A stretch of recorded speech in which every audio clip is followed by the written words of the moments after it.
Right. From the beginning, once, if you could share the screen.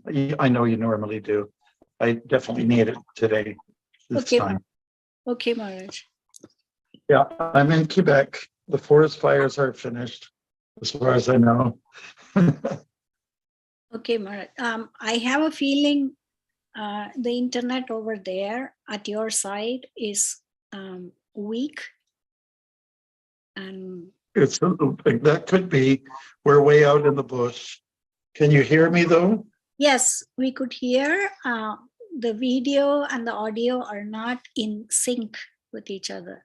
So, Okay, so maybe what we'll have to do is kill the video for now. no, Maharaj, keep it. It's okay. We'll just make sure that, I'm just saying it loudly so everybody knows what is going on. So it's okay. Okay. Shows I won't be able to read because I'm cleaning the kitchen.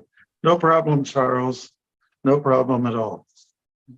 No, we're glad you're cleaning. Yeah. But I guess you can hear us, right? Yes, he can. He usually hears. Yes. I guess we should close the door. Okay. Good. So let us begin then Okay, with Maharaj. our pranams to Prabhupada, to Panchatattva, to Radha Krishna, and then we'll do the invocational mantra. All right. So together as best as we can.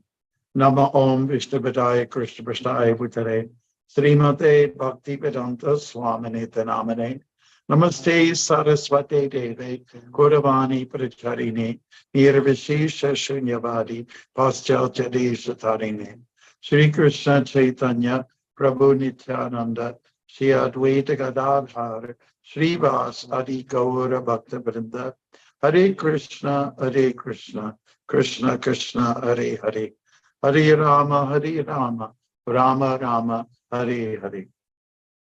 Welcome everyone to the program today. And now what we'll do is move on to page 1 of the introduction, and we'll do our invocational mantra. And you can just follow after me. Om Jnana Tamarandasya. Jnanam Jana Shalakaya. Shalakaya. Chakshuram Militam Yena. Tasmai Sri Gurave Namaha. I was born in the darkest ignorance, and my spiritual master opened my eyes And my spiritual master opened my eyes with the torch of knowledge. with the torch of knowledge. I offer my respectful obeisances unto him. I I offer offer my my respectful respectful obeisances unto him. Okay. Okay, there's definitely a delayed response, but that's okay. As long as our brain is intact, then we're okay. We're going to go to a screen share of today's verse. So we're on Bhagavad Gita chapter 15, text 20. I have with me Alex. He's from Quebec and Ottawa area. And welcome to all of you Prabhus who are on board and those who are yet to come. All right, so we'll start with the Sanskrit on this one. Iti huyatamam shastram idam uktam mayanaga etat budva puriman syat krita krityascha bharata. And now we'll go through the translation. If you could share that with us, Vaishnavi. Give us the verse. I have shared it. It's on translation. I'm not seeing it. Okay, so yeah, that's okay. We can read, Maharaj. Can you share the translation, please?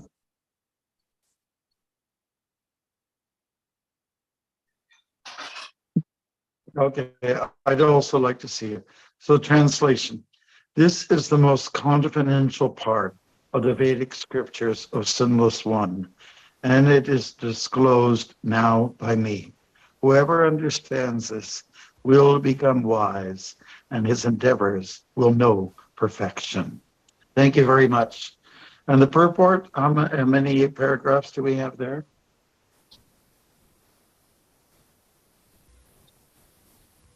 Delayed reaction today for sure. Can we get some volunteers? We've got a few paragraphs. Yeah. Let's start with can you make a list of people there, Vaishnavi? Yes, Maharaj. Vasanta, can you start reading the purport and then What's the end of the chapter? Yahoo. Yeah, Hare Krishna.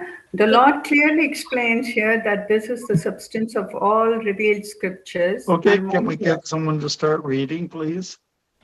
yes, Maharaj, she is reading. Vasanta is reading. Oh, you can't hear? Yeah, I think it is because his internet is weak on his side. And one should understand this as it is given by Supreme Personality of Godhead. Thus, one will become intelligent and perfect in transcendental knowledge. In other words, by understanding this philosophy of Supreme Personality of Godhead and engaging in his transcendental service, everyone can become freed from all contaminations of modes of nature, material nature. Devotional service is a process of spiritual understanding. Wherever devotional service exists, the material contamination cannot coexist. Devotional service to the Lord and Lord Himself are one and the same because they are spiritual. Devotional services take place within the internal energy of the Supreme Lord. The Lord is said to be the sun, and ignorance is called the darkness. Where the sun is present, there is no question of darkness. Therefore, whenever devotional service is present under the proper guidance of a bona fide spiritual master, there is no question of ignorance. Hare Krishna. Uday, can you do the next? And then Mansi Ganga take over, please. Sorry, we start from here. Everyone must take to this consciousness of Krishna and engage. Yeah, Uday, we Yes. have a hard time hearing you. Really?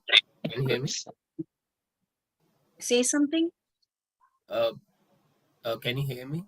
Yes, that is better. Yeah. Okay, so yeah. Everyone must take to this consciousness of Krishna and engage in devotional service to become intelligent and purified. Unless one comes to this position of understanding Krishna and engages in devotional service, however intelligent he may be in the estimation of some common man, he is not perfectly intelligent. Should I continue? Mansi Ganga, please.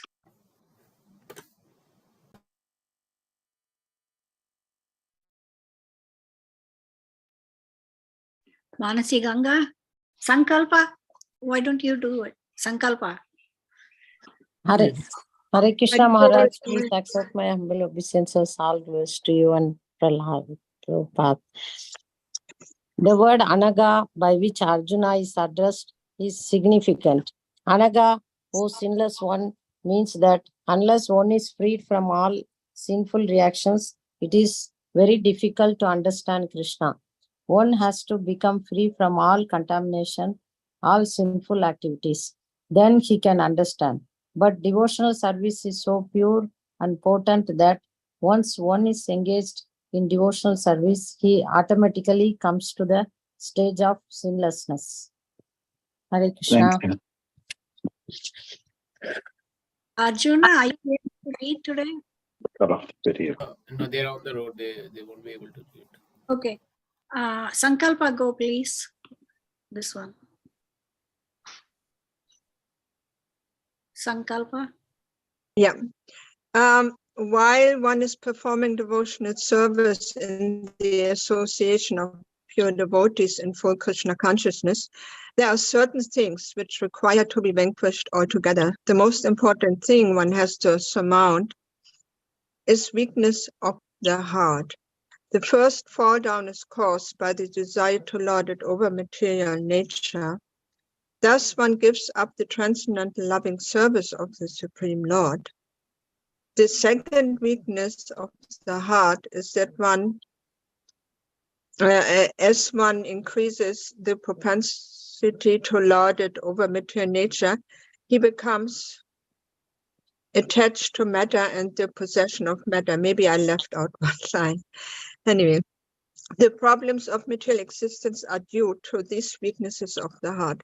In this chapter, the first 5 verses describe the process of freeing oneself from these weaknesses of the heart.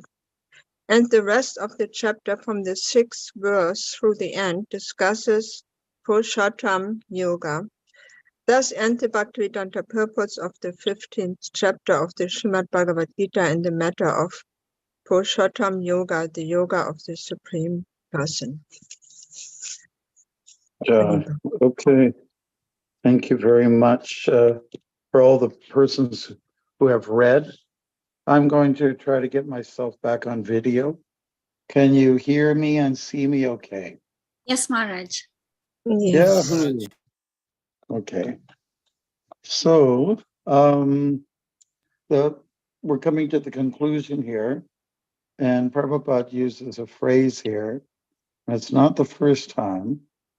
He's talking about the confidential knowledge, the conclusion of knowledge. Usually when he makes those statements, he's talking about the relationship with Krishna. In other words, we're going beyond understanding I'm not this body, the phrase that's sometimes used, Tattvamasi, I exist, I'm a spirit. But we're talking about being active, being, let's say, using your energies and channeling them properly.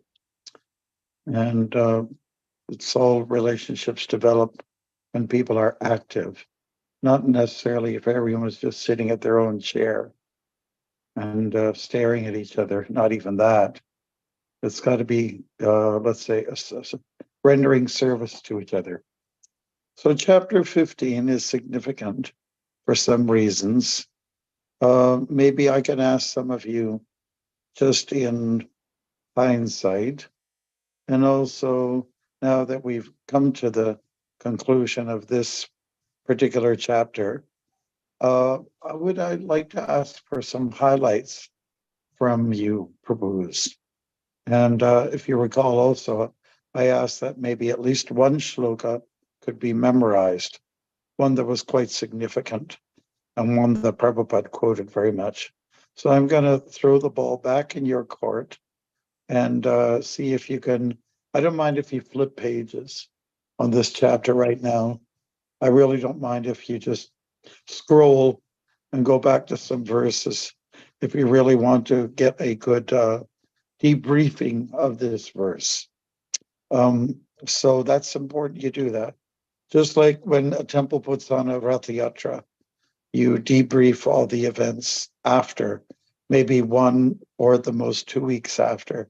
The managers get together and they discuss, what went right, what went wrong, and you just highlight the good points and you go to areas that need tweaking.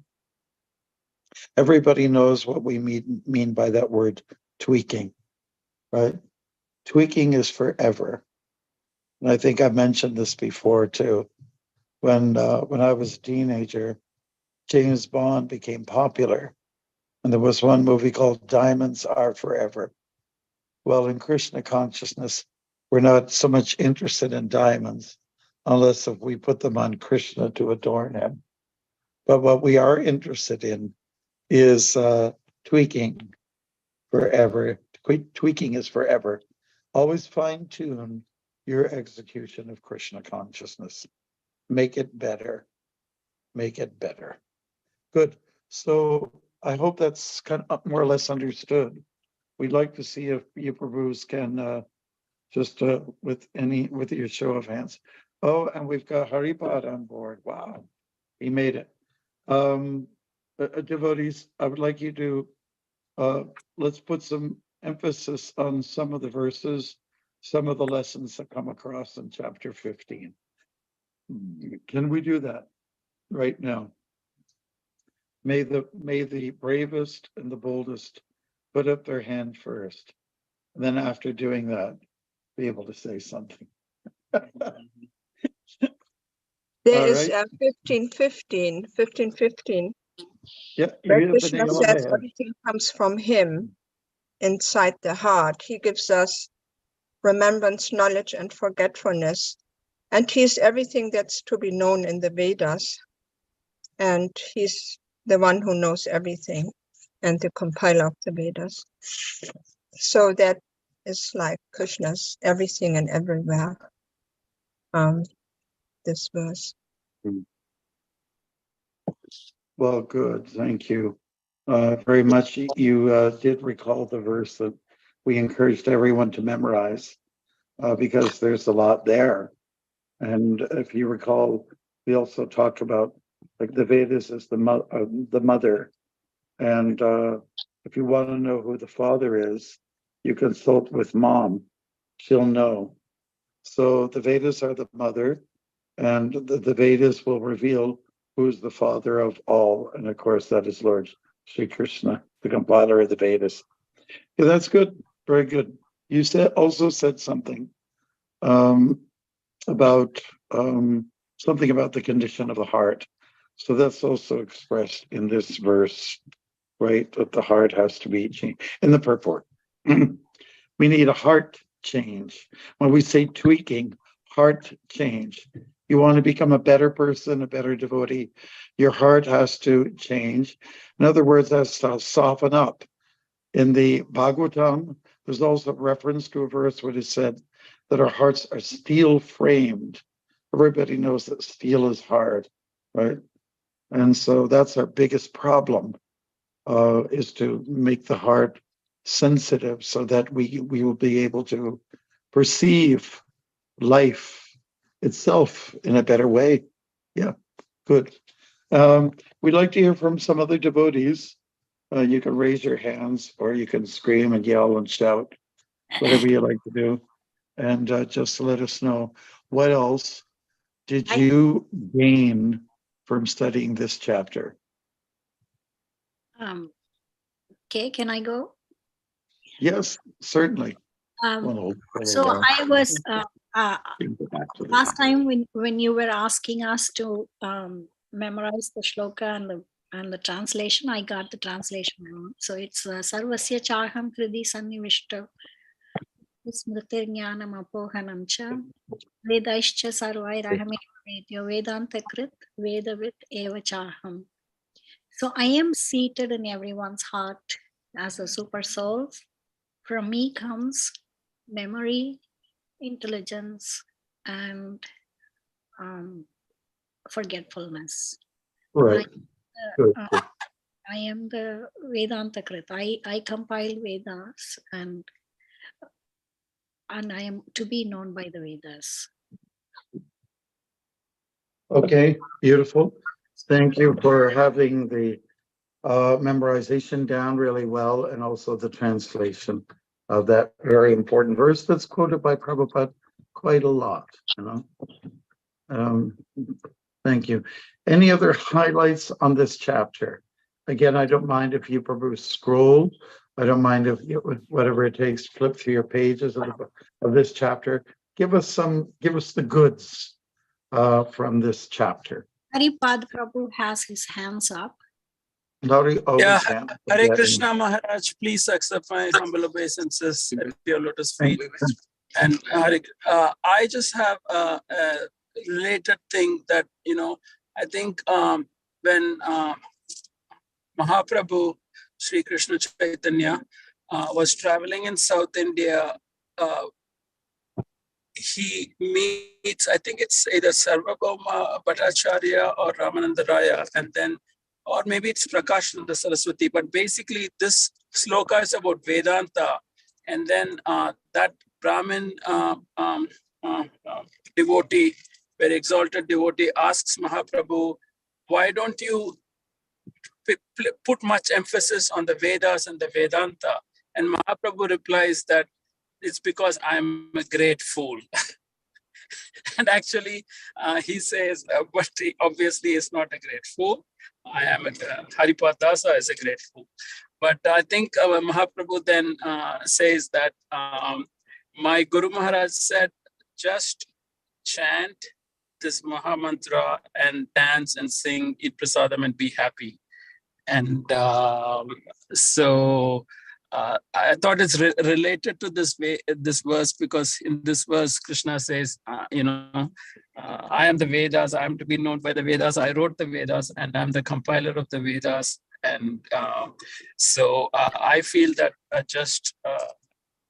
Vedanta is not so as high as just following the instructions of the Guru Maharaj, or following your instructions, Maharaj.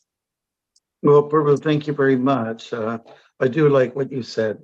It was Prakashananda Saraswati, who in Benares had a big following of renounced men, sannyasis, and he also couldn't understand Mahaprabhu's approach.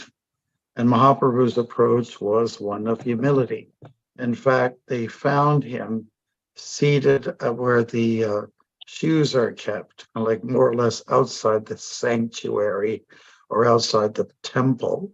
And but everyone was very impressed with him, not only because he looked so effulgent, he looked so clean and euphoric, but he also took a stance by sitting where the shoes are, like in a humble position. So humility is not something that always comes out of studying the Vedas.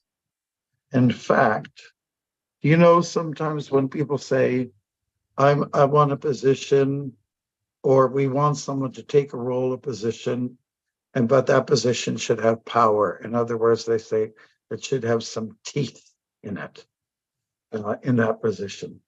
So when we analyze what is Vedanta, Danta can also refer to teeth. And the first part of the word, Ve, means without teeth. So if you are a Vedantist and you study the Vedas very meticulously, but you miss the essence, then more or less you don't have much teeth. You don't have much to go on spiritually. So getting to the essence, like Aripad was saying, when becoming a member of the Vedanta culture means to sing and to dance and to glorify Krishna, and not just to be a philosopher, not just to be a pundit, but to capture the essence. I'm going to quote for you another verse from chapter 9 from Bhagavad Gita. Rajavijaya Rajavyam Pavitram idam uttamam Pratyaksha Bhagamam Dharmyam Sutsukam Karatum Avyayam. And that's from chapter 9. And Krishna is laying out what are the components of our spiritual lifestyle. He starts by saying Rajavijaya Rajaguyam, the king of knowledge, king of education, most secret of all secrets. It's the highest performance level of religion that you can find. And you can get direct perception of the self through this practice. Finally, he says, Susukam Karatum Avyayam, which means it's joyfully performed. So if people are carrying on their spiritual life and they're not happy, there's something amiss. There's something they're not getting, If spiritual life means to just follow rules and regulations, and if somebody's just like a dharmic person, but they are not able to project love, kindness, softness, joyfulness, then there's something missing for sure. Yeah. So it's better to be like to be a mystic instead of being a mistake. Those words sound the same. Better to be a mystic means being a real spiritual person instead of being a mistake. So yeah, we want to get down to the nitty-gritty. So thank you very much for talking a little bit about the tweaking, which is forever. All right. Good. So nice comments so far. Do we have anybody else who, well, just kind of like flipping through the pages, have you found something else that we can dwell on? Arjuna Prabhu wants to say something. Just hold it this way. We will certainly let Arjuna. Can they hear me now? Yeah. Okay, I'll say that. Okay, how do you sorry. So I'll say Krishna is the most humble and the most renunciant, because everybody here is trying to be Lord Krishna. He says, oh, you think you can be happy? You think you can be the most enjoyed? Go ahead, try. But then everything is his. It's not just this world, this miserable world, but the whole three worlds, the whole universe everything is his. And then we get here and we say, oh, this is mine. I am the controller of everything. But then people forget that it's so temporary. So there comes old age, disease, death, everything, and then it's not only that, some friends had to die, people had to go, family. But at the end, the only one who will be with you will be always Krishna, and the teachings that our spiritual masters leave us, like Prabhupada, and all the gurus. So we have to take this to heart and follow it very wisely. Haribol. Thank you, bro. I don't know if they got it, but. Sure.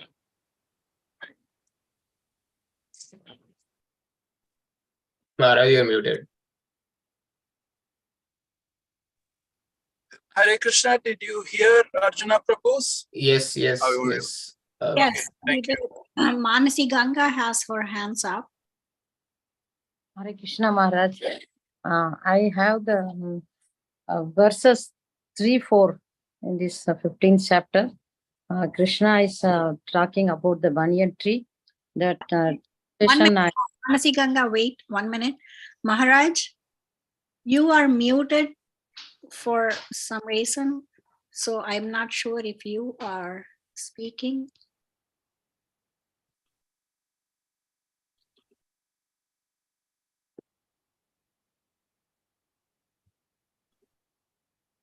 Maharaj, you are muted. Can you unmute yourself, please?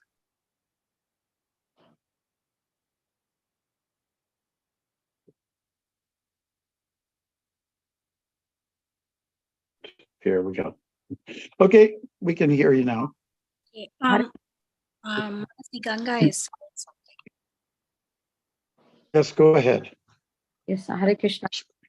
In verses 3 and 4, Lord Krishna saying about the banyan tree, that the translation, I will read it, I like that translation. The real form of this tree cannot be perceived in this world. No one can understand where it ends, where it begins, or where its foundation is. But with determination, one must cut down this strongly rooted tree with the weapon of detachment.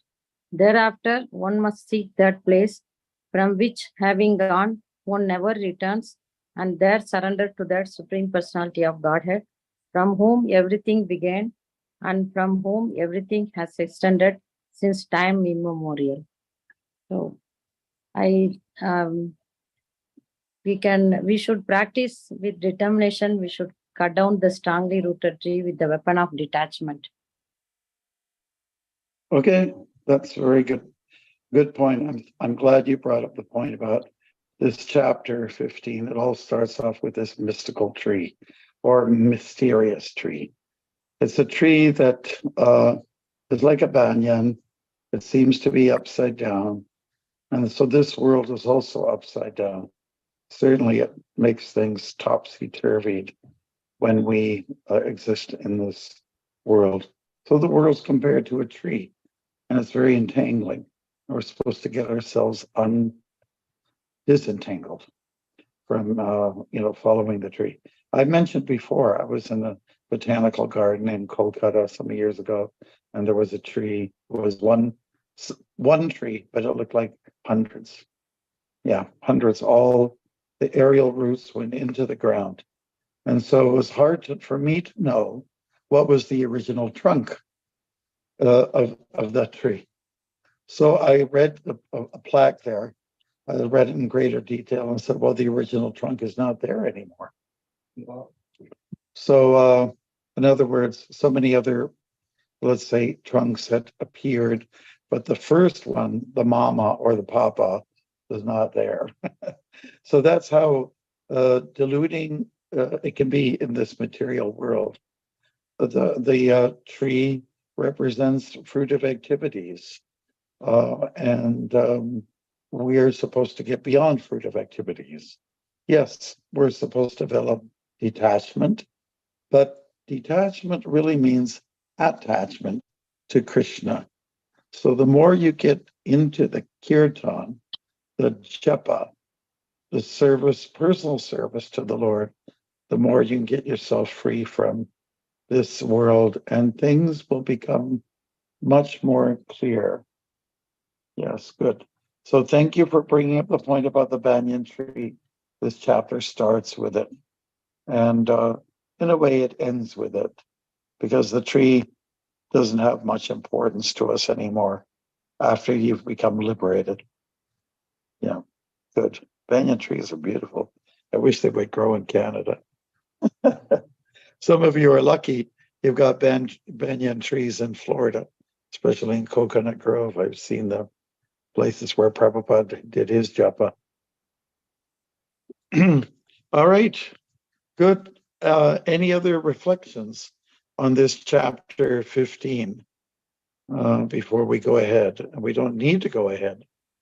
Hare Krishna. Anything that stands out? Go ahead. Hare Krishna. Yes, Maharaj. I would, in this chapter, it was so nice and auspicious that we had read this chapter during the month of Purushottama. And the text that resonates with me is text 6. And the translation reads as follows. Okay. That supreme abode of mine is not illuminated by sun, nor moon, nor by fire or electricity. Those who reach it never return to this material world. And Prabhupada purport in the second chapter, Prabhupada purport, he telling us about that place is full of bliss, full of knowledge, full of eternal life, which we all are anchoring for. Thank you very much. Yeah, thank you for bringing that to our attention, Sanjay. And also be nice to bring us to your attention your beautiful lotus face, if it's possible. Okay. Yes, a little bit of, in the Bhagavad Gita, there's not much of a description given to the Param Dhamma, the spiritual world. Frankly, not much at all. But we're given some hints. There's no need for, electricity. It's not powered by its own sunlight, moonlight. It's self-illuminating. So at least it's very attractive to us. When we can go to a place, we aspire to go somewhere where there's always light, and where people are also enlightened, right? So in the Bhagavatam, we get more descriptions. Of course, there's the Brahma Samhita, which really gets detailed about kind of stones you walk on. They're more like jewels. Everybody looks really pretty and handsome, and everything is just good. Everything is like gardens are everywhere. Everything is smells good, looks good, tastes good, touches good. So a little bit of hint there in chapter 15 of the place where we all want to go. When we talk about going home back to Godhead, there should be at least some details, right? So we're given a hint here. I think we've got, there was still somebody's hand up. Is that you, Dharma? Did you want to say something? Yeah, Hare Krishna Maharaj, Prabhupada. So my takeaway from this chapter is 7, where the text 7, where it says, Mahima Vamsa Jiva Bhuta Sanatanaha Manasasthan Indriyani Prakriti Sthani Karsati.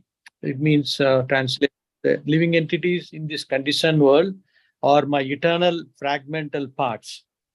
Due to the conditioned life, they are struggling very hard with the 6 senses, which include the mind. So these all interconnected. struggling part is banyan tree where the attachment comes, you cut that, then you're able to get out of this, three modes of gunas. So it's well connected, this one. This what I like.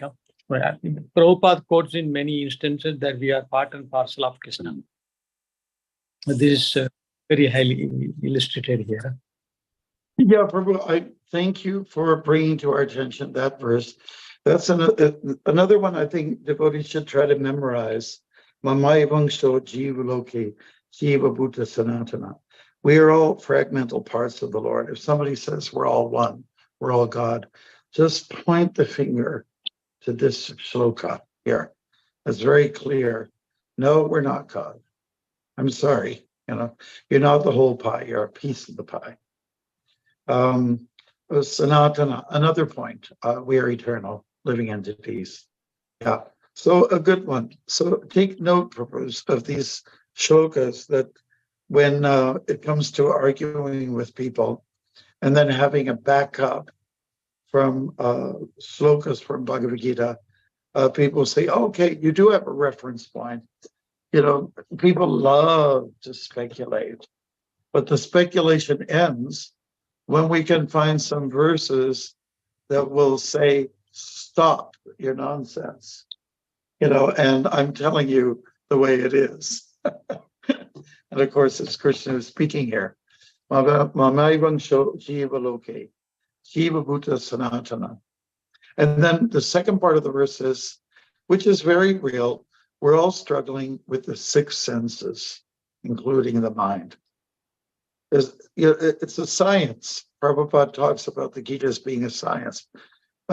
There's only truthfulness laid out by Lord Shri Krishna and coming from the Bhagavad Gita, source from the Gita. So this is something very strongly to consider, how it's a science. It's not just the figment of someone's imagination. It's not just a fairy tale, hocus pocus. This is true.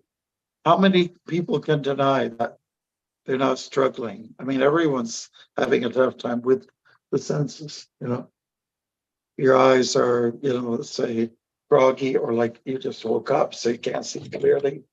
Our eyes are not perfect at dusk and at dawn. What else? You get a sore throat. We can't hear properly. There's too much noise. Everything seems to be dysfunctional on many levels. And the mind, perhaps the greatest disturbance comes from the center of the senses, the mind. How much truth is there in that shloka? So much. So let's keep that one in mind. So chapter 15, you can help us again, Dharma, to clear up what is the verse number? 15.7. Right. 7. Okay, so keep that in mind. Good. We've still got a little time left. Let's see. Who else? Anybody else? I think it's a good thing to recapitulate and just have a summary of everything. I see Anandashesha's got his golden hand up. Tell us what's on your mind. Hare Krishna Maharaj. I was just going back to verse 15:15. Krishna says, I'm seated in everyone's heart. So we should make every effort to see Krishna in everybody's heart, whether they are in ISKCON or not. Yes, good. Yeah, I'm glad you brought up that point from the verse. It's not the only time that Krishna makes this claim. He says it quite a few times. I'm in the heart of all. And that's why when we talk about devotees, what do you mean? Isn't everyone a devotee? Because Krishna has decided to put his comfy chair in the heart core of your heart. So I think that's something to reflect on. Is devotion limited to someone who wears tilak? Is devotion limited to someone who wears a dhoti or eats roti? Is devotional service limited to someone who reads the Shastra, or, may go through the externals of Krishna consciousness, chants Hare Krishna? No, everyone's a devotee, just that some people are making an endeavor to get closer by following the 9 practices of bhakti. So they're at least, we'll give them some credit. We have to keep in mind that everyone, that snake that wants to come and bite you and inject you with poison, Krishna's in the heart of that creature as well, somehow or other. You just have to be smart in the way of dealing with him. Close the door on him or whatever. All right. Yeah, everyone's got a chance. The other day 2 days ago, we were chanting on Pili Island. We had a kirtan on the beach, and that lake is known to have a lot of water snakes. So 2 water snakes came up during the kirtan, and one came up into the sand, and he had his head poked out. He said, "Hey man, what's going on?" And then a wave came and sort of pushed him back, and he's trying to struggle to get it back out again. So they also have a chance. I mean, snakes don't have a good rap with human beings in general, like rats, like spiders, and, a few creatures don't sit well with us human beings, but we have to appreciate that the Lord is in the heart of all. He doesn't say, "I'm the heart and the heart of just human beings." He doesn't say that. He doesn't say that. Yet some scholars, especially in some of the other denominations, they have concluded that God is only in the heart of humans, or only humans have souls. And somebody went on to say that only men have souls, or only white people have souls, and like all kinds of crazy speculations. It's just absolute nonsense. Okay, we're all doing good. I really like what has come out from all of you who spoke so far. Can we hear from someone? It is a little bit like a takeaway, just that it's different. We're not just zeroing in on 1 or 2 shlokas. We're actually looking at the entire chapter. Anything else that comes to mind that resonates with you? Maharaj. Let's see those names come up. Yeah. Is that Uday? Yeah, yes, Maharaj. Okay, so for me, because I just remember the last parts of the chapter. So for me, it's very like how Krishna establishes himself as the source of everything. Like, the 3 worlds, Vedas, and how he resides in everybody's heart. And then he eventually concludes that he is not bounded by all these things. He says that he's transcendental to the fallible and infallible. So that just shows how he is the reason, but he is not bounded within the reason of things. So yeah, so for me, this was the takeaway of the chapter. Okay, great. It's nice to extract. Prabhupada actually encouraged us to look at the philosophy from different points of, different angles of vision, and to discuss them. So that's exactly what we're doing right now.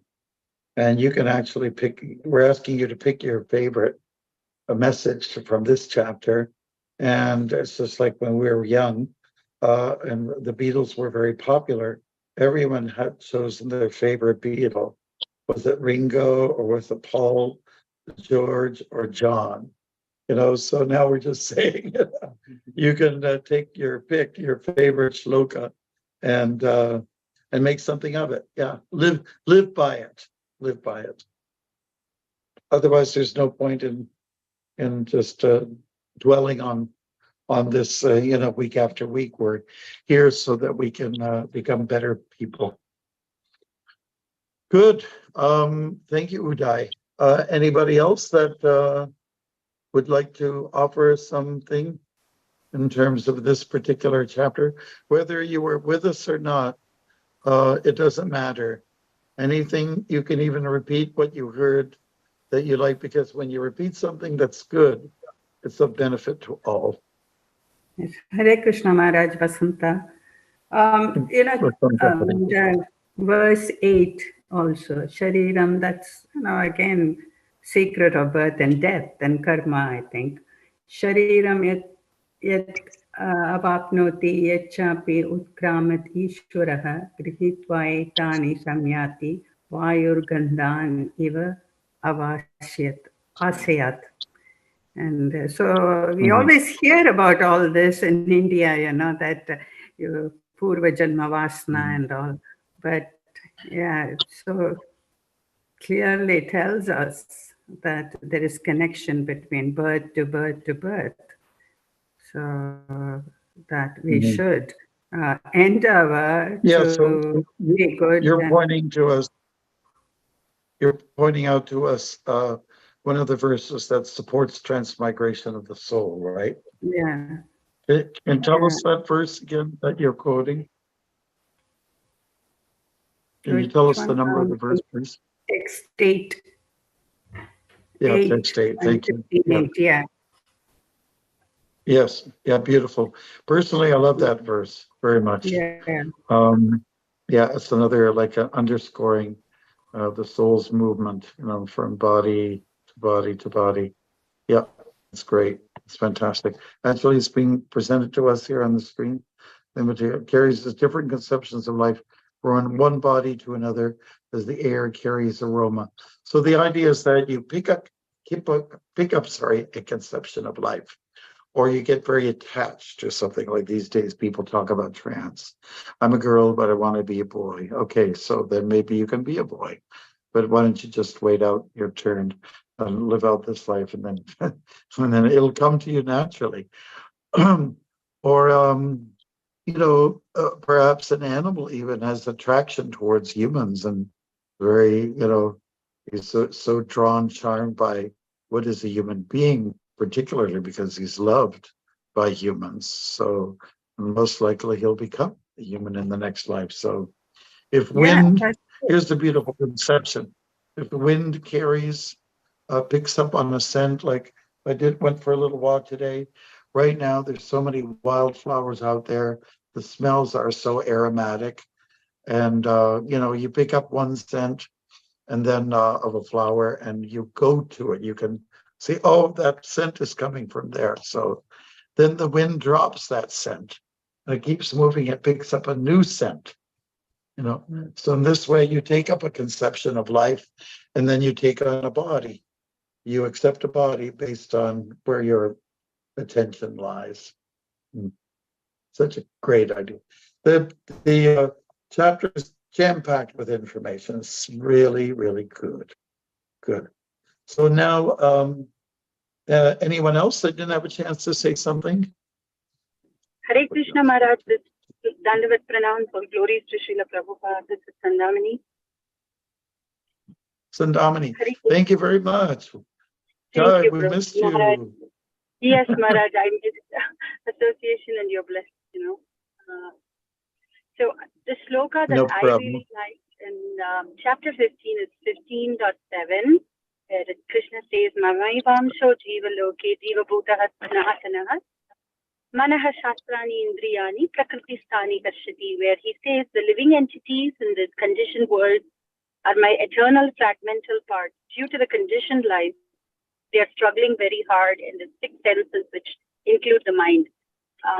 So this is something that really, for me, it is very apt because I'm still struggling because of the condition.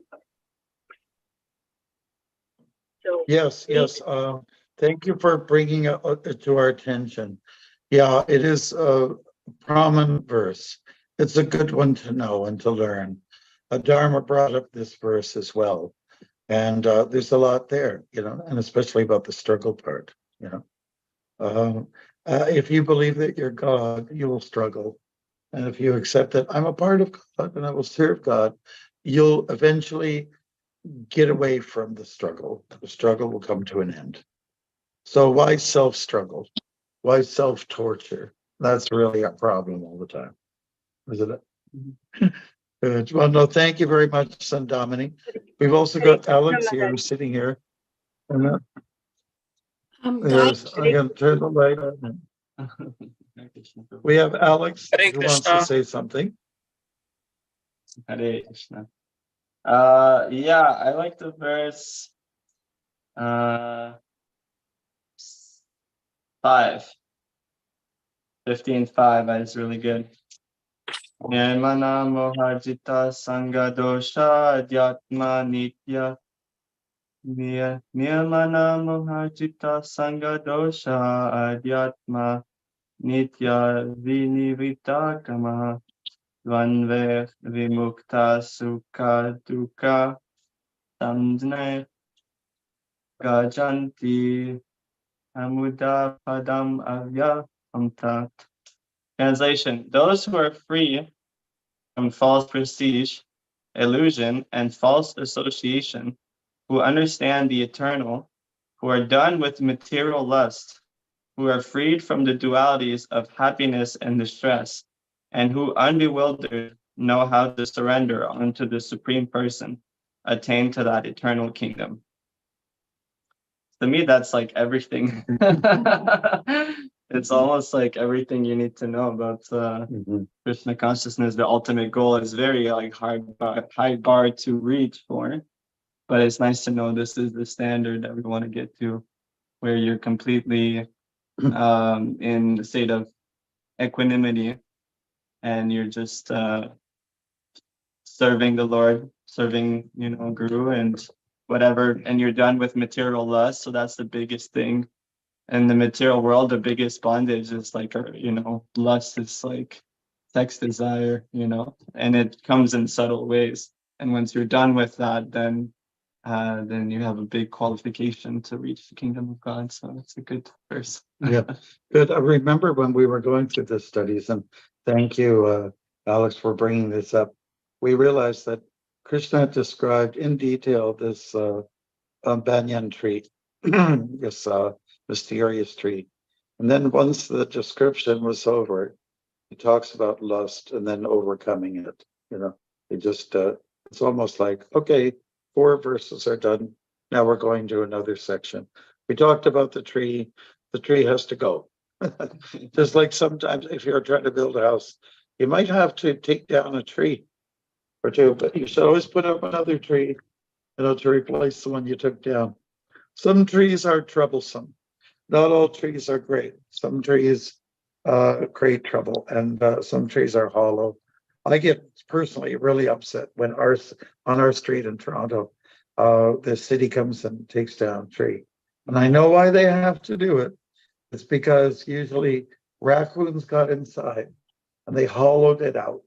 And then, when there's a storm, and especially they like to go on the big trees, the old daddies, 100 years old or something like that. And so the city has to come out and they have to take it down because during a storm, it can fall on somebody. It can fall on a car, fall on the house. One of our devotees in Cleveland, their house got extremely damaged because during a storm, a tree fell on their roof and crashed into the house. So some trees can be damaging. And this particular one, we have to study it. We have to look at it, And just like the Upanishad says, Sri Upanishad says, study matter along with spirit. In other words, don't end up being naive. Know the world in which we live. Be street smart, if I can use that term. Like Prabhupada used to say, I'm a Calcutta boy. That means he knows what nonsense was going on in Calcutta, why there's good people living there. But it means to be street smart. You need to know who are the lowly people that are not up to so much good, the drug lords, the prostitutes, etc. So it's good that we need to know the material world and look at it, compare notes to the spiritual world. Yeah. So it's good. I think that we've actually gone down to, this comes to the time factor. 5 minutes. 5 minutes left to go. Have we got anybody who still wants to share their favorite shloka or the verse, what resonates with you. Omkar, I didn't hear from you yet. And Charles, if you have some free time, give us a few words. Okay, Omkar, are you on board? Sorry to put you on the spot, on the hot seat, but that's what I'm doing. Yes, Maharaj. 1 second. Yeah, just anything from chapter 15. You can reiterate what was already mentioned. It's okay. It's not a problem. Okay. There's a text number 5, which says that those who are free from false prestige, illusion, and false association, those who understand the eternal, who are done with material lust, who are free from dualities of happiness and distress, and who bewildered know how to surrender unto the Supreme Person, attain to that eternal kingdom. I like that because it mentions the qualities of what a bhakta should be. When a bhakta has really understood God or realized God, these are the qualities that you see in such a person, and this is what we have to strive to become. Thank you very much. I think you should hold hands with Alex, because that was his favorite verse as well. You guys can be best friends. That's good. That's good. Anybody else then who has something to say about any of this on this chapter? I don't Yeah, think we spend a lot of time on this. Yeah, go ahead. why Gaura Prabhu and his wife, they haven't said anything. Okay, Guy Gaura Prabhu and Sri Bhuvaneshwari, do you have anything you want to say? Take away. Yeah. Because now we're going to say goodbye. Kiss goodbye to chapter 15, and we're going to go to 16 and discuss divine and demonic natures. Hare Krishna Maharaj, everything is Purushottama Yoham. Okay, all right. Everything's meant for Purushottam. All right, good, good. So, are you quoting from the last line of the purport? I'm just asking a question. I don't have the text before me. Well, thank you for reminding us of the month of Purushottam. Anything from Sri Bhuvaneshwari? Usually have something good to say. Devotional service. Krishna's everything. Devotional service, association of pure devotee in full Krishna consciousness. Okay. Looks like you two are really meant to be with each other. You say a sentence together. Okay, well, that's good. You are meant to be together. Did we miss anybody at all? Okay, I think we did really good then. Next week, we've got Haripad. He has one more thing to say, I guess. Go ahead, Haripad. No, Maharaj, I was putting the clap. No, Arjuna Prabhu is driving. I was putting the clapping icon. I didn't have anything to say. Okay, yes. Oh, very good, very good. No, we appreciate that very much. You saying that. Thank you, Prabhu. So what we'll do now is we'll come together again next week. Arjuna Prabhu wants to say something. Okay. Quickly say. Can I say something? Yeah, I was going to say that Krishna is above all the dualities of the material nature, but the problem is that the Mayavadis, they think that he's part of these things here. So, Krishna is supreme. He doesn't have to come here, but he comes because he wants to get us out of here through love, and devotion. So yeah, that's all I wanted to say. I can't focus too much. I'm driving, so No, that's good. That's good. Yeah, don't drive yourself too crazy.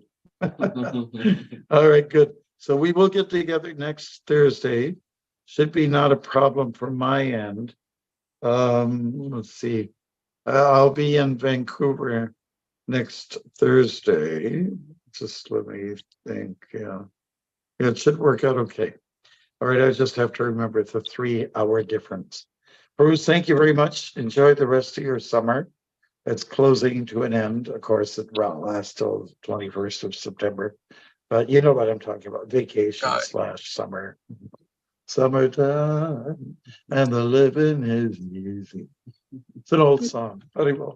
All right, so thank you so much. Thank you so much, Maharaj. Please accept my obeisances. One to go to the Rubias Jack, Glory to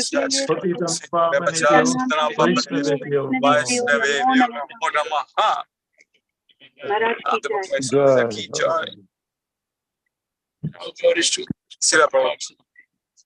Yes, sir.